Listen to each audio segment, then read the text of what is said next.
इस वक्त में देश के अंदर जो 12 अलग अलग राज्यों में, जिसमें 9 राज्य 3 केंद्र शासित प्रदेश हैं, वहां पर 19 दिन में 6 राज्यों में तकरीबन 15-16 लोगों ने जान दे दी है। अब जान देने वाले आदमी तो चले गए, कोई उनसे पूछ नहीं पाएगा। ये तो तहकीकात का मामला है कि उन्होंने अपनी जान क्यों दी।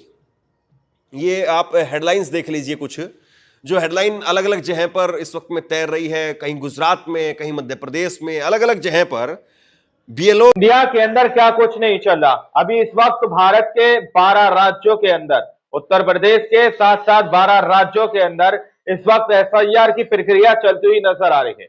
लेकिन इस एसआईआर के अंदर बीएलओ अपनी जान क्यों देते हुए नजर आ रहे हैं, ये सवाल अपने आप में बहुत बड़ा दोस्तों। एक बड़ी खबर सामने निकल कर आई है जिसको गोदी मीडिया हाईलाइट नहीं कर रहा, गोदी मीडिया दबाने की कोशिश कर रहा है। हमारे साथ वरिष्ठ पत्रकार मौजूद है धर्मेंद्र सिंह, आप उनकी इस रिपोर्ट को देखिए। मुख्य चुनाव आयुक्त ज्ञानेश कुमार गुप्ता, उनकी बेटी है मेधा रूपम, डीएम साहिबा है वो, ग्रेटर नोएडा की। अब कायदे से तो सरकारी अधिकारी हैं, उनको इस परिचय के साथ में नहीं बुलाया जाना चाहिए कि वो ज्ञानेश कुमार गुप्ता की बेटी हैं और इस तरह से, लेकिन हम उन पर बात नहीं करना चाहते। हम तो ये एक सवाल पूछना चाहते हैं कि डीएम है ग्रेटर नोएडा की, अब इत्तेफाक की बात है कि वो ज्ञानेश कुमार की बेटी भी है। उन्होंने 60 बीएलओ पर, उनके आदेश पर 60 बीएलओ पर एफआईआर हो गई। 60 बीएलओ पर खबरें कई चैनलों पर चल रही है, लेकिन सबसे जरूरी सवाल वो गायब है। सबसे जरूरी सवाल वो ये कि आखिरकार इतना दबाव क्यों है बीएलओ पर? क्या ऐसा है जो छुटा जा रहा है? क्या ऐसा है जो भागा जा रहा है?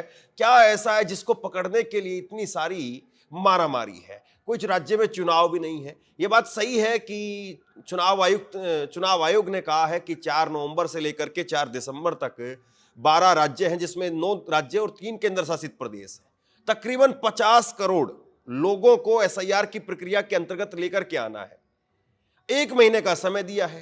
अब इसको बढ़ाया भी तो जा सकता है, लेकिन इसको लेकर के इतनी मारामारी कि डीएम साहिबा वो आदेश देती है और उस आदेश के बाद में एफआईआर दर्ज हो जाती है। जरा आप अपनी स्क्रीन पर ये कुछ ब्रेकिंग न्यूज देखिए इस वक्त की। डीएम मेधा रूपम के आदेश के बाद में मामला दर्ज किया गया है, और मामला दर्ज किया गया है जिसमें 60 बीएलओ, और ये तकरीबन सभी चैनलों पर खबर चल रही है, ऐसा नहीं कि एक चैनल पर खबर चल रही है, और मैं आपको ऐसे ही बता रहा हूं। यूपी के ग्रेटर नोएडा में एसआईआर को लेकर के बड़ा एक्शन हुआ है। लापरवाही बरतने पर 60 बीएलओ के खिलाफ एफआईआर दर्ज की गई है, जिसमें 7 सुपरवाइजर पर भी केस दर्ज किया गया है। अब बताइए इसको क्या कहेंगे। और इसमें दादरी के अंदर 32 बीएलओ हैं और 1 सुपरवाइजर पर एफआईआर दर्ज की गई है। नोएडा में 11 बीएलओ हैं और 6 सुपरवाइजर हैं, इन पर एफआईआर दर्ज की गई है। जेवर में 17 बीएलओ पर भी एफआईआर दर्ज की गई है। अब कोई मुझे बताए, या मैं सवाल पूछना चाहता हूं एक नागरिक की हैसियत के तौर पर, कि क्या वाकई जो है वो इतना प्रेशर है? इतना प्रेशर है? और एक खबर मैं आपको बताने वाला हूं, बेहद चौंकाने वाली खबर है। आज ही एक बीएलओ ने इस्तीफा दे दिया। चलिए मैं आपको पहले खबर, बीएलओ ने इस्तीफा भी दे दिया, बताइए। आप खबर देखिए। सचिन गुप्ता, उन्होंने निशिकांत कौशिक, उनके हवाले से लिखा है, रिपोर्ट की है, अभी वो रिपोर्ट अखबारों में आएगी। नोएडा में सरकारी स्कूल की टीचर बीएलओ पिंकी सिंह ने जॉब से इस्तीफा दे दिया। और इस्तीफे में पिंकी सिंह ने लिखा है कि मैंने एसआईआर के 215 फॉर्म फीड कर दिए, अब मुझसे ये काम नहीं होगा, न शिक्षण कार्य हो पाएगा और न ही बीएलओ का कार्य हो पाएगा। मैं आपसे एक सवाल पूछना चाहता हूं। इस वक्त में देश के अंदर जो 12 अलग अलग राज्यों में, जिसमें 9 राज्य 3 केंद्र शासित प्रदेश हैं, वहां पर 19 दिन में 6 राज्यों में तकरीबन 15-16 लोगों ने जान दे दी। बताइए। अब जान देने वाले आदमी तो चले गए, कोई उनसे पूछ नहीं पाएगा। ये तो तहकीकात का मामला है कि उन्होंने अपनी जान क्यों दी। ये आप हेडलाइंस देख लीजिए, कुछ जो हेडलाइन अलग अलग जगह पर इस वक्त में तैर रही है, कहीं गुजरात में, कहीं मध्य प्रदेश में, अलग अलग जगह पर बीएलओ जो है वो जान दे रहे हैं अपनी। अब क्यों जान दे रहे हैं, तो चुनाव आयोग बताए कि आखिरकार ऐसा क्या करवाया जा रहा है, ऐसा क्या हो रहा है कि जान दे रहे हैं। लेकिन इस बीच में एक आज ही बीएलओ पिंकी सिंह, वो जो है वो इस्तीफा दे देती है, और इस्तीफा दे करके वो जो है वो कहती हैं कि मैंने 215 फॉर्म भर दिए थे, अब मुझसे काम नहीं हो पाएगा, न मैं पढ़ा पाऊंगा और न ही जो है ये बीएलओ का कार्य कर पाऊंगा। पिंकी सिंह आदमी जो है ये लग रहे हैं। तो आप बताइए कि ये नोएडा का ही मामला है और नोएडा की ही डीएम साहिबा हैं मेधा रूपम, चुनाव आयुक्त मुख्य चुनाव आयुक्त ज्ञानेश कुमार की बेटी है। वो 60 बीएलओ पर एफआईआर करने की बात आदेश जो दे रही है, बताइए। वहां पर बीएलओ इस्तीफा दे रहे हैं। क्या कोई सरकारी आदमी, क्या कोई सरकारी टीचर वो एक काम से घबरा जाएगा और इस्तीफा दे करके चला जाएगा? ये इतनी साधारण क्या बात तो आपको नहीं हो लगता है सकती। हजम होती है ये बात? या फिर वो काम इतना मुश्किल है, या फिर उस काम में ना जाने ऐसा क्या करवाया जा रहा है कि ये बीएलओ पर इतना प्रेशर आ गया है? देखिए बीएलओ कोई नहीं है, बीएलओ प्राइमरी स्कूल के टीचर हैं, सरकारी स्कूल के तकरीबन। तो ऐसे में अब उनसे क्या काम करवाया जा रहा है, क्या वो कर रहे हैं, क्या उनसे कहा जा रहा है, क्या उनसे करवाया जा रहा है, क्या ऐसा प्रेशर है कि वो अपनी जान दे रहे हैं? ये क्या, ये सवाल आपको चौंकाता है या नहीं चौंकाता है? जरा इस बात को आप समझिए, गहराई से समझिए।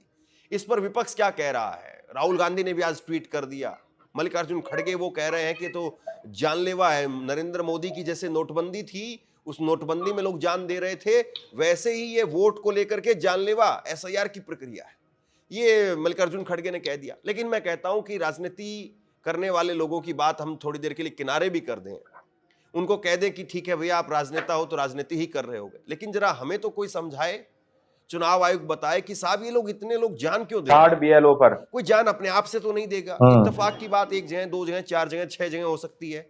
15-16 बीएलओ जान दे चुके हैं, इस्तीफा दे रहे हैं लोग अपनी नौकरी से, और बीएलओ डीएम पर साहिबा वो क्यों आखिरकार 60 बीएलओ पर एफआईआर करने के जो है वो आदेश दे देती है? और ये सबसे बड़ी बात ये है कि वो मुख्य चुनाव आयुक्त की बेटी है, वो डीएम है, सरकारी अधिकारी है, उनका एक रुतबा है, उनका एक सम्मान है, वो सारी बातें अपनी जगह पर। लेकिन वो इस बात को भी समझती होंगी कि आप कुछ भी कहेंगे, कुछ भी करेंगे, आपकी कलम से कोई भी आदेश निकल करके जाएगा तो उसकी चर्चा होगी, वो सुर्खियां बनेगी। तो कम से कम उनको तो डीएम साहब की जो चुनाव आयुक्त ज्ञानेश कुमार की जो बेटी है, कम से कम उनको तो एहतियात थोड़ा सा इस चीज को लेकर के बरतना चाहिए था। या आप सोचिए कि उनके ऊपर कोई प्रेशर है कि आप तो चुनाव आयुक्त की बेटी हैं, इसलिए आपको जो है वो कुछ ना कुछ खास स्पेशल करना है या फिर टाइम से पहले करके दिखा देना है। देखिए जरा एक और खबर मैं आपको दिखा रहा हूं, एबीपी न्यूज की ही खबर है। धीमे एसआईआर से नाराज हैं चुनाव आयुक्त की बेटी डीएम मेधा रूपम, और वो कह रही हैं कि 1 दिन का वेतन आपका रोक दिया जाएगा। यानी जो एसआईआर करने वाले लोग हैं उनसे कहा जा रहा है कि आपका वेतन रोक दिया जाएगा।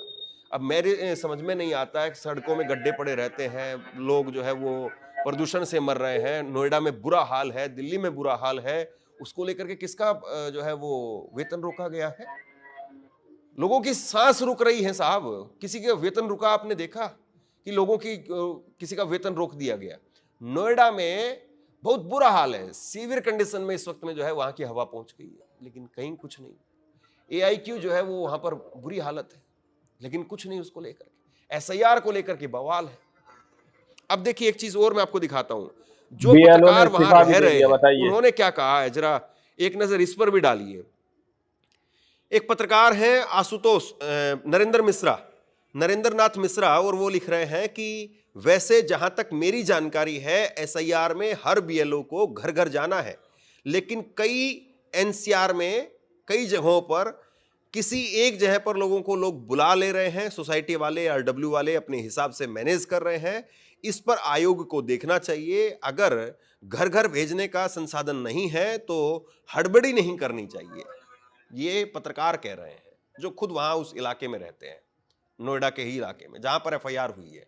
वो कह रहे हैं कि भैया, और वैसे भी तो नोएडा में आप देखिए ना साहब, बड़े बड़े टावर हैं नोएडा के अंदर, कई कई मंजिला जो है वो इमारतें वहां पर खड़ी हुई है, 20-20 मंजिला इमारतें खड़ी हुई है, और वहां पर जो है वो गेट के ऊपर या तो फॉर्म दे करके चले जाते हैं गेटमैन से, या फिर आरडब्ल्यू वाले वो बुला रहे हैं, वो बुला करके फॉर्म भरवा करके वहीं से वापस कर रहे हैं, किसी के घर घर नहीं जा रहे हैं, या बहुत लोगों के घर घर नहीं जा रहे हैं, इस तरह की बातें कही जा रही।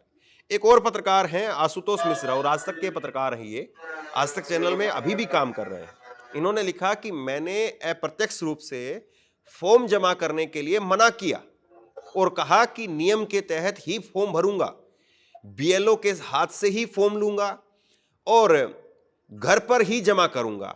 बीएलओ मेरे घर पर नहीं आया, सोसाइटी में फॉर्म बांट दिए गए, सिक्योरिटी गार्ड के पास में भी फॉर्म पहुंचा रहे हैं और जो अपने टावर के लोगों के फॉर्म आरडब्ल्यू के पास में जमा कर रहे हैं, यानी घर घर जाकर के मतदाता की पहचान को वैध साबित करने की प्रक्रिया सही तरीके से नहीं हो रही है। यानी एसआईआर के बाद में असली मकसद का सीधा उल्लंघन हो रहा है। जरा आपसे कुछ कहना चाहता हूं, आज के वक्त में पत्रकारिता करना कितना मुश्किल काम है, लेकिन अगर ऐसे में भी कोई आपकी खबर दिखा रहा है, बात तो नहीं हो सकती, मुद्दे पर बात कर रहा है, तो आपको भी उसका साथ देना चाहिए। अगर आपको लगता है कि मेरी पत्रकारिता सही है, मैं आपके लिए आपकी खबर वो दिखा रहा हूं, तो ऐसे में आप मेरा सहयोग कीजिए। आप इस वीडियो को जब लाइक करेंगे तो लाइक के साथ में ही एक थैंक्स का बटन आपको दिखाई देगा, उस थैंक्स के बटन पर आप क्लिक कीजिए और जो भी सही। तो आप लोगों ने इस वीडियो को शुरू से आखिर तक देखा। वीडियो के अंदर साफ तौर पर बात की गई है कि कितने लोगों की जान लोगे। ये तस्वीरें सामने निकलकर आने के बाद क्या चुनाव आयोग इस बात का जवाब देंगे? क्या मोदी जी इस बात का जवाब देंगे कि मोदी जी के शासनकाल के अंदर ये क्या हो रहा है? इस तरीके से बीएलओ क्यों जान दे रहे हैं? काम करवाने की वजह से तो कोई जान नहीं देगा, काम करने की वजह से कोई जान नहीं देगा, तो जान क्यों दे रहे हैं? क्या मोदी जी ये सब कुछ देखकर अपने पद से इस्तीफा दे देंगे? आखिर क्या कुछ देश के अंदर चल रहा है और एसआईआर के नाम पर क्या चल रहा है जिसको करने के लिए बीएलओ तैयार नहीं है? दोस्तों, ये अपने आप में बहुत बड़ा सवाल है। अब आप लोगों ने इस रिपोर्ट को देखा सुना, आप लोग इस रिपोर्ट के बारे में क्या सोचते हैं, क्या समझते हैं? अपनी राय को अवश्य अक्सर में जरूर दीजिएगा। वीडियो में जब तक के लिए जय हिंद, जय भारत।